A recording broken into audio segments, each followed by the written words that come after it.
There is a Netflix documentary called Join or Die. It's based on the life of Putnam, who wrote the book Bowling Alone. So Putnam says that his journey began to studying politics and the people and why they get involved in politics and in community because he started dating the cute girl in his political science class, and she was a Democrat and dragged him to a rally for JFK. The rally at which he says, "Ask not what you can do for yourselves, but what you can do for the country." And he said those words made him shiver and changed the course of his life. And so he studied politics. And he came just at the time when he chose to go to Italy to study what happens when governments are formed, what causes them to succeed or fail. So, you probably don't know a lot about Italian politics, but they were known, especially when I was studying politics in the 80s, late 90s, for governments failing all the time. But in that late 60s, early 70s, they tried a new form of government and created states or regions within Italy, dividing the country up. And he got into the ground floor of looking at what would make those regions be successful and what would make them fail. And he started to ask questions about why some of them succeeded and why some of them didn't. And one of the things, so he took all the categories you would think about, right? Like maybe this community has more money, maybe has more education. And he looked at all the variables to find out why they would succeed. And he would, I think there were 6 regions, maybe there were more than that, but I think that's what I remember of the graph. And the ones that were high on the list and the ones that were low on the list had a match in terms of education and economics. So it wasn't how educated you were or how economically viable your country, your state was that made you succeed. So he had to go deeper to figure out why it is some of them did really well and some didn't. So he considered it successful if, you said you were going to put a daycare in every town and you accomplished that, right? And you were unsuccessful if you made a promise and then you didn't keep the promise. And as he was digging into the information, trying to figure out why, he says him and his wife went for a walk in the town they were staying at. And as they were walking, they were passing by this church and they heard this glorious song of people singing together coming out of the church in the middle of a random afternoon. And so they went in and watched this light stream in on this community choir. And all of a sudden, this book that he had been reading on sociology that says social capital is what is needed to change the world. And as he's watching that choir and remembering the social capital argument, he says maybe what makes certain of these states succeed and others fail has to do with the organizations they form, the community bonds they create, the community groups that they are part of. And he saw this direct correlation between the success of the states and the success of community bonding. And when he took that back to the United States, he had another epiphany, Jerry, you'll like this, while he was bowling or talking to someone about bowling. And what he learned in this bowling incident is that bowling had dramatically changed. That it used to be everybody was part of leagues. And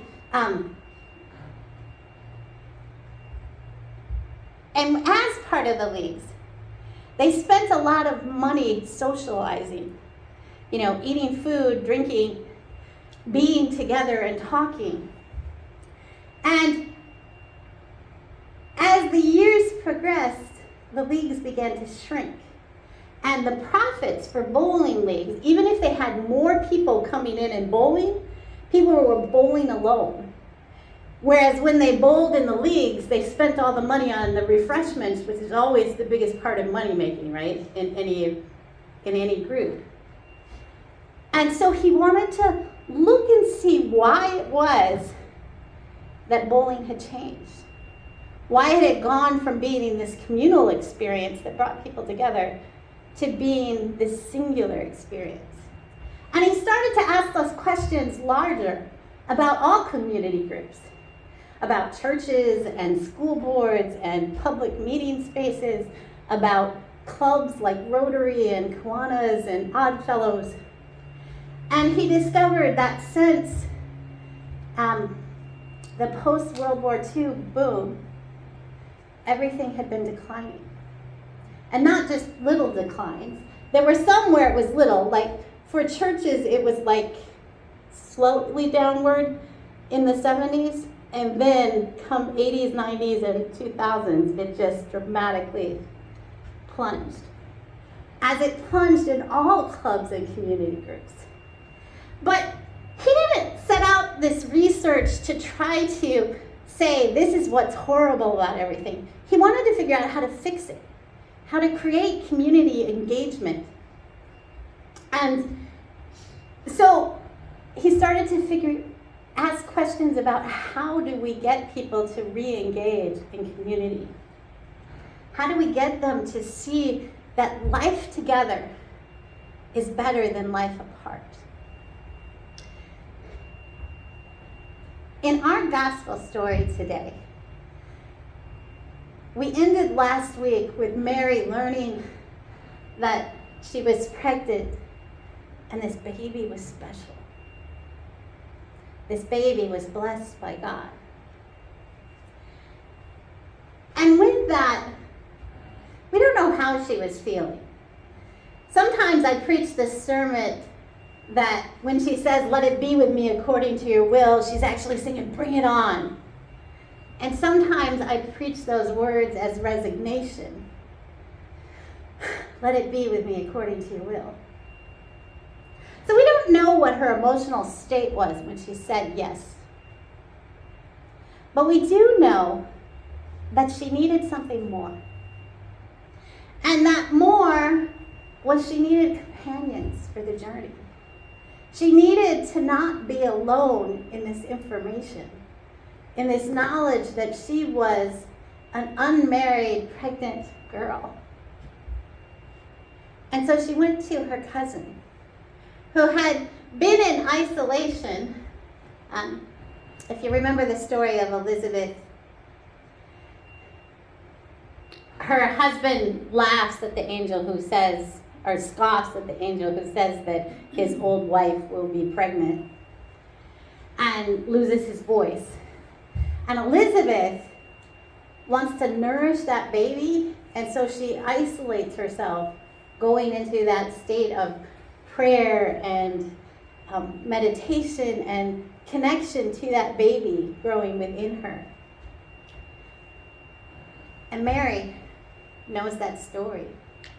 And so she goes into the hill country, so just outside of Jerusalem, to the summer house of Zachariah and Elizabeth. And she's coming from Galilee to this space. Not knowing what to expect, not knowing how she'll be greeted, not knowing what she's even searching for, probably. And when she gets there, she receives a welcome that she didn't expect. Elizabeth says that the baby within her jumped for joy at the sight of Mary. And Elizabeth sings out, "Blessed are you among women." Now here's a new fact that I learned about this. When is the other time that phrase is used in the Bible? It's used in Luke about Mary throughout. But the words come to us from the judge Deborah. And Deborah sings a song of victory with Barak. Now, in the book of Judges, when I preached on it, the one time I preached about it, sort of, I told you about how that time is the time of being ruled by those who are appointed by God to spread the word, to keep the people together, to help people live according to the law. And in that time, they have been having successive waves of winning a piece of land only to be crushed by the enemy, to win the piece of land to be crushed by the enemy over and over again. And one of the judges that arises is Deborah. And Deborah is not only a judge, she is considered a prophet. So when people tell you that women don't have roles of authority in the church, people always point to Deborah as one of the people. But so she sings this victory song about Jael. Now, how many have ever heard that name before? Because it's not one of the lectionary passages.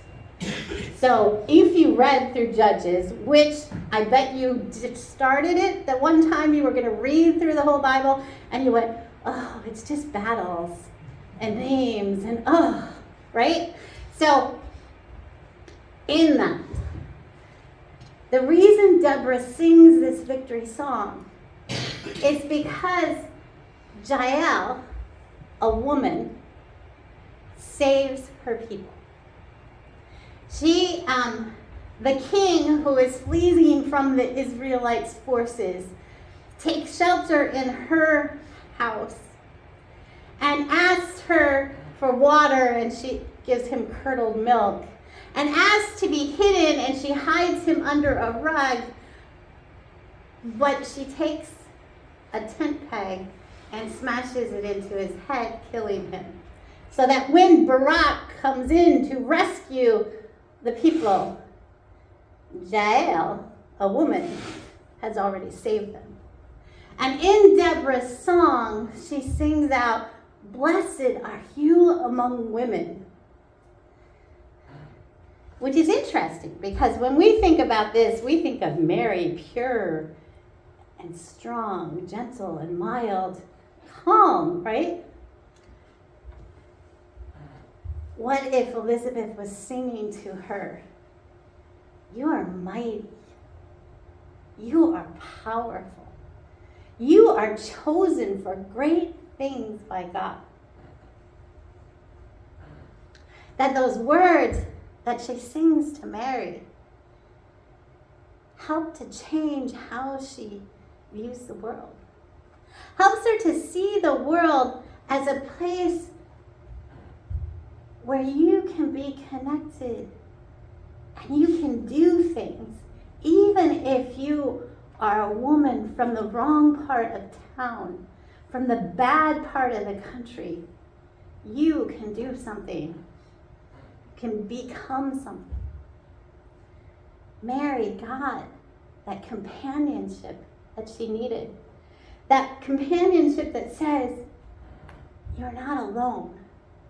I'm here with you to hear your story, to sing the songs of our faith, to tell the stories of the women who have come before us, to bless you when you feel like the world is saying no. So that's where Putnam's work comes in. Putnam is one of the people who led to this whole surge in research about how our country has become more isolated and lonely.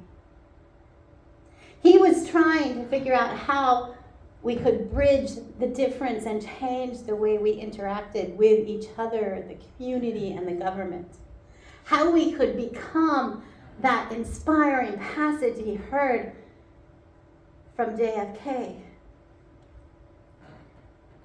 And people took his work and started exploring how and why people were lonely and how that could be transformed. And one of the things he talks about is how often right now the kind of connections we are making are bonding connections. So they are connections that we make with family. They are connections we make with the people we are dating. They are connections we make with friends who are like us and think the same things we do.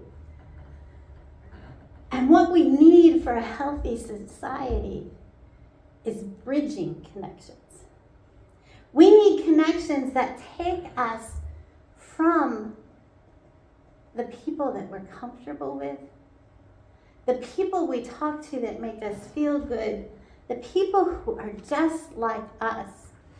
We need to cross those boundaries and barriers and be present with the people who are different from us.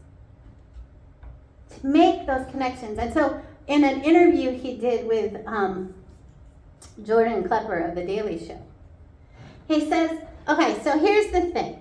In my little neck of woods in New Hampshire, all of us have in common the fact that it snows, and it snows a lot. And me, an 80-year-old man, cannot dig out my driveway. And so I need the help and support of my neighbors to be able to dig out my driveway. But you know that the people who have all the good snow toys have the signs in their yard that I am appalled by. But they have the good snow toys, and I need them in order to get my driveway and sidewalks clean, because as an 80-year-old man, I can't do it anymore. That I may never be able to talk to him about who should be president, but I can talk to my neighbor about the snow. I can bridge that gap that has separated us because of education and occupation, that has separated us because we are from different worlds, because we live in the same place where the snow is this tall and I need some help. How do we make ourselves not feel so alone? Mary sought out the person who she felt could comfort her, could sympathize with her, could inspire her, could be present with her for as long as she needed. 3 months, it says, by the way. What are we doing to bridge those divides, to find the people that we can talk to across the divisions? When in my second church, there was a quilting group. And sometimes this created dissension in the congregation because the quilting group did the finishing touches for the quilt. Like someone would have put it all together, but they needed the stitching within it. And I don't know if you've ever seen people do that stitching, but it's very labor intensive and takes a long time. And then they would put like a stitched border around the entire quilt. But it wasn't about the quilt. That people would want the space back, especially the daycare who was expanding and wanted more room, and they could have this huge space if they just gave up the quilting, right? But the quilt was important because around that table, as the women gossiped and shared their lives, they were there for each other when there was a husband that died. They were there for each other when there was a diagnosis of cancer. They were there for each other in all the hard moments and in the joyous celebrations.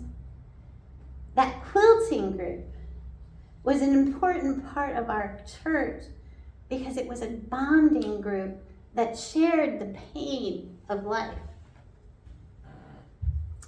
We can't go it alone. That's what Putnam argues in all of his work. That's what this little story about Mary argues, that we can't go it alone, that we need others. So I was going to tell a children's story, so you get my story of seals anyway.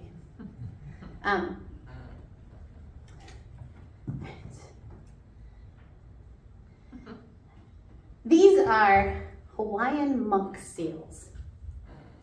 Now, Hawaiian monk seals dive like 1,800 feet down underwater to get the food that they need.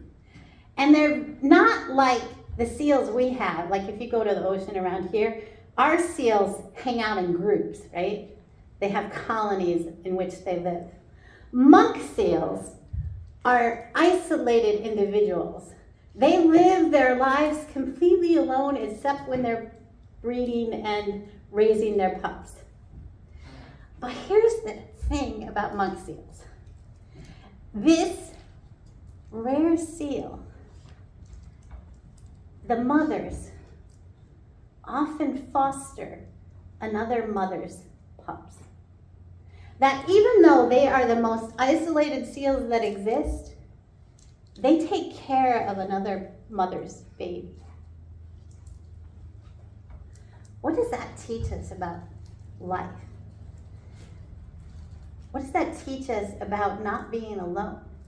That these seals that are the most isolated seals there can be, in this one area, will not let a pup die. They will adopt it and take care of it and feed it and nurture it so that it can have life, even if it's not theirs. We can't go it alone. We as the church need to and must become bridging communities, not just bonding communities. We need to walk across the barriers that separate us, to be a place where you can come and feel welcome and accepted, can be told that you are blessed and beloved, can be a place where across whatever the divisions are, we say that here you can experience what it means to be a child of God. And one of the things I love about the potential of us is that we have been on that journey to be a bridge, to build relationships across cultures, to have conversations with each other that are across who we are as individuals, whether we are white, whether we are Filipino, or whether we are Samoan.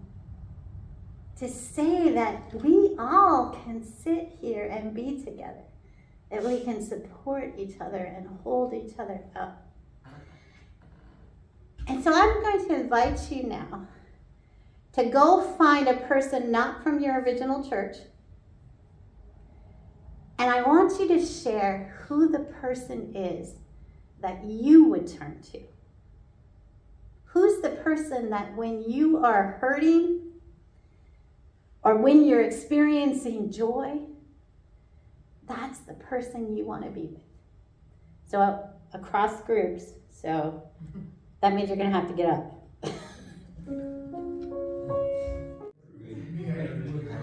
So this image on the screen is called the Windsock Visitation. And it was created by Brother Michael O'Neill McGrath. So Theo Bowman, who was a Black Catholic religious, who helped to bring together the African American Catholic hymnal, who helped to change the way African Americans were welcomed into the Catholic Church. She had an intentional community in her town.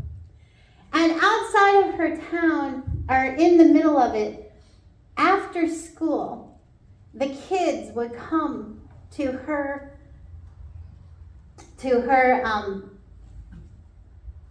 her intentional community, her religious community, for help with homework, for help with a meal. But it was in this black, poor neighborhood where these nuns lived. And the signal that the nuns were open for the day was they would put this windsock out. But because it had been originally, this space had been designed and created for white Americans, white Catholics, the image that greeted the kids when they came inside was of Mary and Elizabeth, but it was a white version of it in a black neighborhood. And so the nuns decided to commission Brother Michael to create an image of Mary and Elizabeth that represented their culture. And it says, "This is a place of delight and rest." That when they commissioned the painting and invited all the children to come in and celebrate, this is what they said to those kids: "It's gonna be all right. Stop being afraid. God is here, so just keep on stepping." So that's your invitation this week. It's gonna be okay. Even though the world is a mess, like we just had Syria's king overthrown, maybe. He escaped on a plane. We'll see if he comes back. The world is a mess. But if we can keep stepping and can remember that we aren't alone, that we can create those bridges that bring community back together, we can remember that, like Mary, we can be blessed and supported and cared for by those people in our lives that help us, that sustain us so that we can take that support and care out into the world. For those are the words that Jesus says in his very first sermon, a sermon derived from the scripture for next week, about lifting up those who are poor, about making space for those who are oppressed, for making space for people who are lame and mute to dance and sing. That's the community we're invited to create, a community where we aren't alone.